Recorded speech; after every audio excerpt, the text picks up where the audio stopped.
the organization, I started hearing them throwing out statistics that simply didn't make sense to me. It just didn't make sense to me. That every 40 seconds a child is reported missing, and that at that time 33% of those children were of color. And I said, it just doesn't make sense. If every 40 seconds a child is reported missing, then at some point wouldn't all children be missing? It just didn't make sense to me. The math didn't make sense. 33%, how could that be? You just don't see that on the news. You don't see it. And if it was happening, it would obviously be on the news, right? You would think, I thought at the time. So that was my doubting phase of my journey. So because I'm a really cognitive kind of person, I had to see it for myself in black and white. I wanted to see the statistics. I wanted to see what research was saying, and not just any old kind of research, qualitative research. No, I wanted empirical research. I wanted number crunching and all that good stuff, because that's how I relate. So I did it. These figures here are representative of 2013, but the same pie chart and other charts that I'll show were reflective of the year 2007. And as you can see, of the total number of people missing for 2013, 59% were Caucasian, 38%, almost 40% were of color or minority, and 3% were unknown. Back in 2007, it was 33%. Since we deal only with children, 18 or 17 and younger, it was something that I wanted to see what those numbers were in terms of those children that go missing, what the percentages are. And you can see 56.9, 57% are white. Black is 37%, but if you add the Asian and Indian, that pushes it up over 40%. So, I mean, the numbers pretty much have increased, but pretty much the same, meaning that there are first of all, there are a whole lot of people missing that we never hear about, let's just say that. And I should have said this before, but our discussion today is not about all the people that go missing. We're talking about the people that go missing that are shown on TV. Okay, so it's a smaller scope. We're not talking about all people that go missing, because obviously not every single person that goes missing or is murdered has any face time on TV whatsoever. We know that. So we're talking about the people, the individuals that actually do get media time. So that was my research phase, but still at this point I'm like, okay, but we can fix this. It's not that hard to fix. We just need to just call the media. Like, why you won't get answers from a detective? Let me call them up. I can get it. I mean, it just made sense to me that it couldn't be that hard. For some reason, I thought that. Wasn't I? So there have been several cases that I personally dealt with that really have changed me fundamentally. The very first case ever that I dealt with for Peasintheirpods was Regina Battle's story. By a show of hands, how many of you are familiar with that story or recognize these faces? I see one hand in the back. This was one of the very first calls that I took as official member of Peas.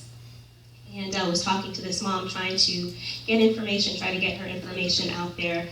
It was about a 3-hour-long phone call. And at one point, she dropped the phone, and I could hear her by her side, and she was just sobbing, screaming, crying. I want my babies. It breaks my heart every time I say, sorry. What happened was her fiance left a suicide note on the dresser and took her 1-year-old twins, the 2 girls, and the 3-year-old son, and vanished, left his phone, left his belongings. He was on psychotropic medication, he left that too. He actually post-dated a letter to his father the day that he left, and it was delivered to the father's house 2 days later, the same suicide note. She was crying, I want my babies, I just want my babies, no one will help me. And I felt so helpless. I didn't know what I was doing back then, I swear I didn't. About a week later, they found their bodies. And I kid you not, at that point, I prayed. I was like, God, why? How could this happen? My youngest daughter was about that age at that time, and so it really affected me. It was hard, and I remember thinking, that could have been me. It could have been me, and She felt like every single door slammed in her face. And I'll tell you, at that point, I was reaching for straws. I called just about every editor, every producer I could get my hands on. Didn't really get anything back at all. But I did get one email. That email came from an editor of a very popular magazine that caters to the African American community. I won't say the name. Very popular magazine. And the email read something like this: "Why did you send me this? I am not interested!" exclamation mark. And that hurt more than any other rejection I ever got, I promise you, because I said, if I can't even get the Black media to be interested, what would you expect? You would just expect that that would be an avenue that would be easier, but it wasn't. That was the beginning of my journey. And I prayed, and God put it in my heart, so I am here. The next story that really affected me was this baby girl right here. Show of hands, how many of you guys recognize her? More hands are going up. You guys recognize her, right? She got some media coverage, didn't she? From North Carolina, Shania Davis. Horrifying story. I remember where I was sitting when the news flash came across with that horrible image. You guys who know the story can visualize it as well. It's not something you can forget. What happened was Shania was raised pretty much early on by her biological father. Her father and her mother were not together. But at some point she went to live with her mother, who had a history of drug addiction. And she sold Shania to a pedophile, I think, for a drug debt. So the image that scrolled across the screen as I was sitting in my living room was a still camera shot of a hotel where he was carrying this beautiful, beautiful baby in his arms, and her hair was wild, and you could tell she looked petrified. And it's a still shot of him, I think either going into the elevator or coming out. And her body was recovered. But I saw those hands go up. And the reason why those hands went up is because you guys recognize her picture, her story. It was in the media. Here's the next story that really touched my journey. Show of hands. How many of you guys have either heard or recognized Felicia Barnes? More hands are going up.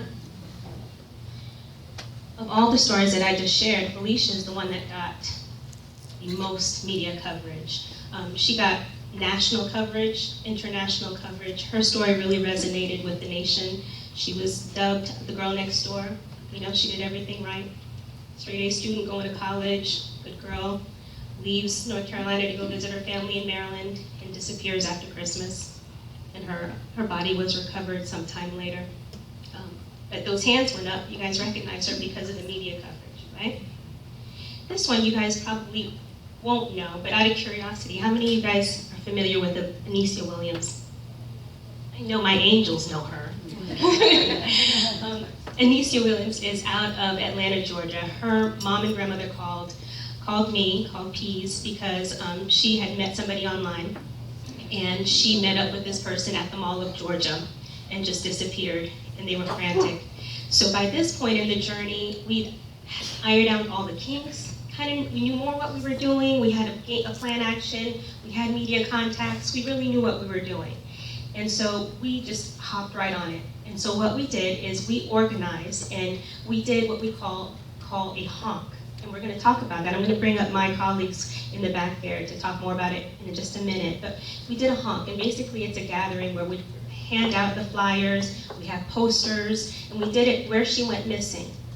It drew a lot of attention. The media came out in full force. I mean, to see their camera trucks come up was just like, yes, it's happening. They went to the house, they did the interviews. The AJC, our local newspaper, ran story after story after story after story. So after we did it, we did a prayer gathering and everything. And I waited. I thought, okay, surely the next day, something's going to give. Nothing. Day after that, nothing. Day after that, nothing. I think it was day 8. Grandma called me and said that Anicia called her at 2 in the morning and said, I'm at Waffle House, Grandma, come get me. And what happened was, I won't go into detail for her privacy, but the individuals that held her let her go because it was just too much attention for her. I can say now that Nicia is home with her family. She's doing well. She's in therapy. She's doing That's the power of media. So, in order for us to progress in the conversation, I really, like I said, I'm a research-based kind of person. So it's one thing to talk about, through emotion, how things are going, but what do the figures look like? So back in 2004, there was a famous study called the Scripps study that was done, and it looked at how media portrays different missing children.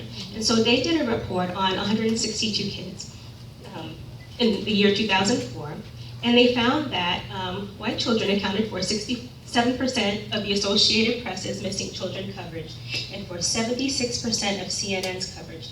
And CNN is in there only because Scripps is the one that put that in there. Really, you could substitute any, in my opinion, you could substitute any news channel on there. It just happens to be CNN because that's what they studied. In terms of the black children, they accounted for 17% of the Associated Press stories and 13% of CNN stories. So you can see there's a big discrepancy there between the numbers. And given the percentage of children that go missing of color, it just seems a bit discrepant. But that was back in 2004. Just because it happened in 2004 doesn't mean it has to continue, right? Everything has a journey. So I was expecting that perhaps closer to 2014 that we would see the numbers look a little bit different. Scripps didn't do another follow-up study, but there is another one by Min and Feaster. And their results were not so good. It seems as though, again, the children of color are definitely being underrepresented in terms of their national coverage compared to their statistics. So there hasn't been a whole lot of change in terms of the percentages there. But I can tell you, as being one in the trenches, it feels a little bit different. And I'll take that. I'll definitely take that, but there's a lot of work to be done, because just as you can see visually by the hands going up, the more visibility, the better. So why is it such a big deal? Why is it a big deal? Because we can use social media to pick up where the media leaves off. We can do that. That's a good avenue. But the problem with that also is that it offers a really skewed look of crime pattern in our area.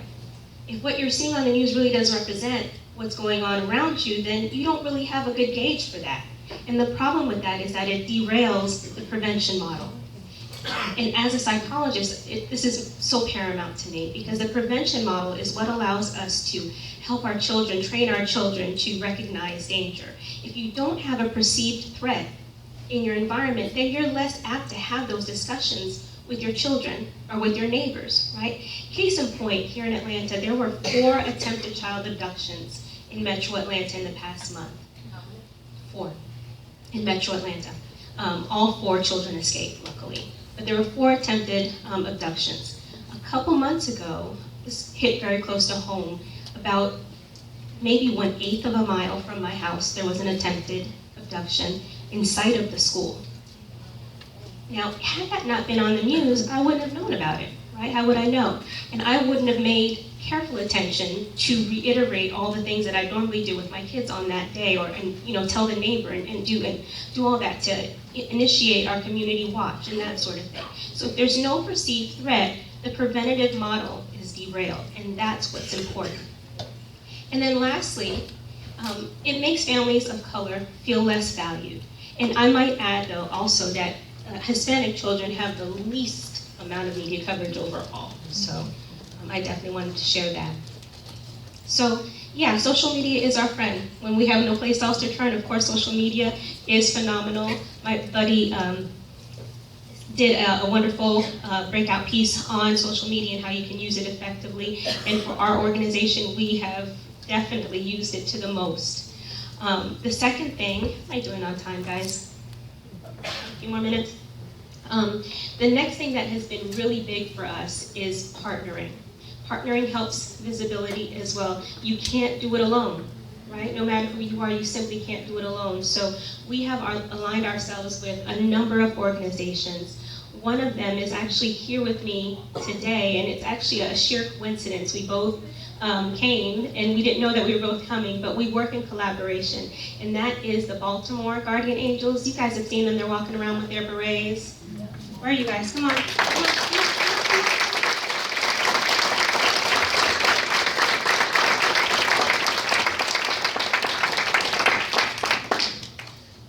These are our partners in the work that we do, the Baltimore Guardian Angels, and our journey together began when we started working on the Felicia Barnes case.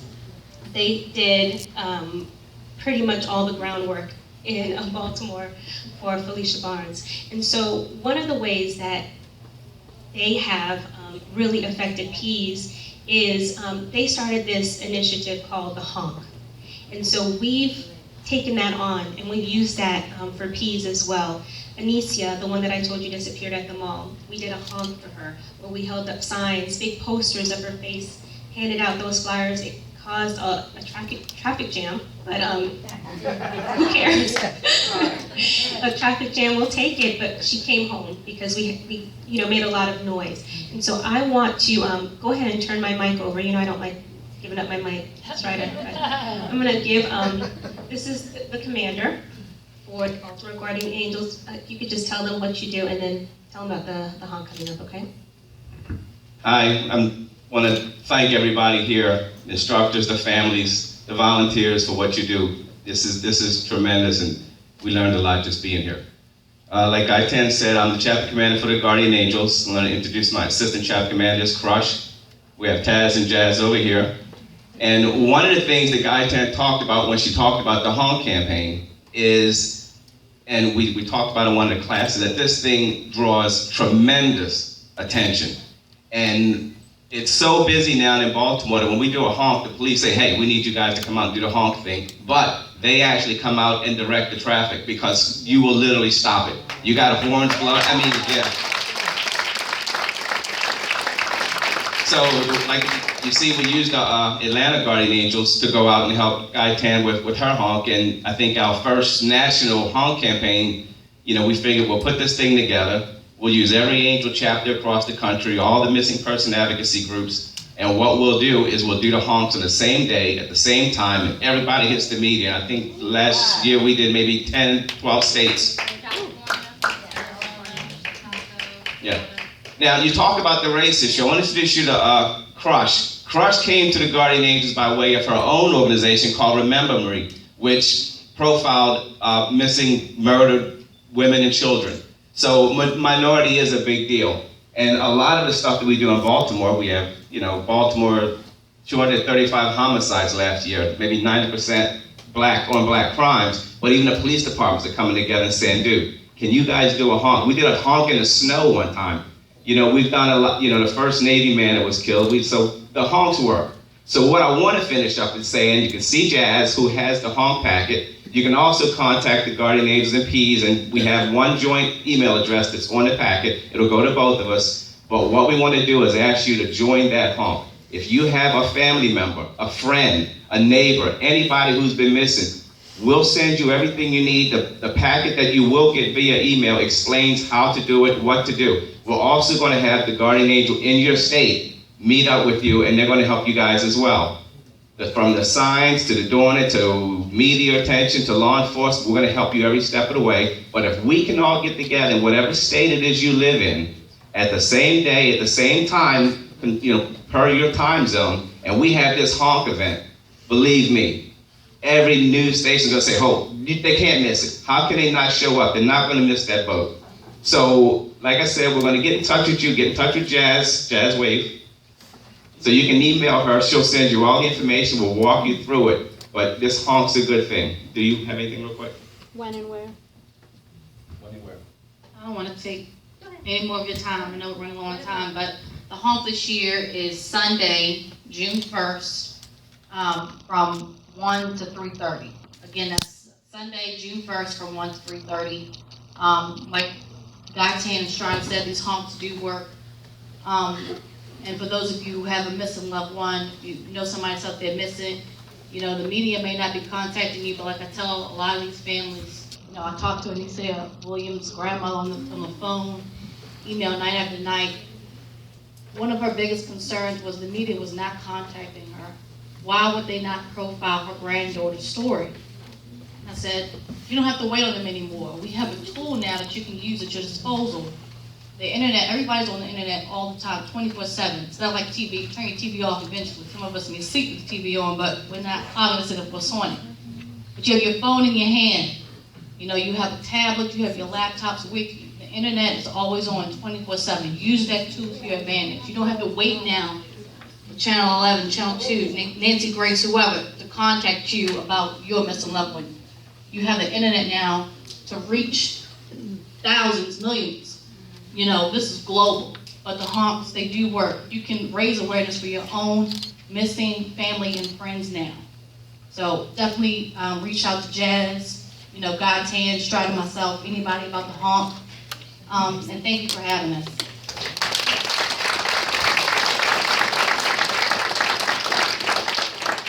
So, in closing, what does race have to do with it? What does race have to do with it? It has absolutely nothing to do with the fact that people go missing, because it doesn't matter what you look like, how much money you have, where you live, what your religion. This affects everybody. And I spoke with, I think your name was Jimmy, briefly last night in the lobby, and you said that. You said, you know, this is an issue that affects everybody, and I agree. So race has absolutely nothing to do with the crime and the victimization. But it does have something to do with the way that it's handled in the media. Not about the crime, but just in the media. So in leaving today, I'm going to leave you with these words. When you look on TV and you see the kids, just know that sometimes the news doesn't really accurately represent everything going on. So it really does take our own personal effort to research and see what really is going on in our communities. And remember, keep that preventative model going, because prevention is key. Reaction is secondary to prevention. Okay? So thank you guys for having me.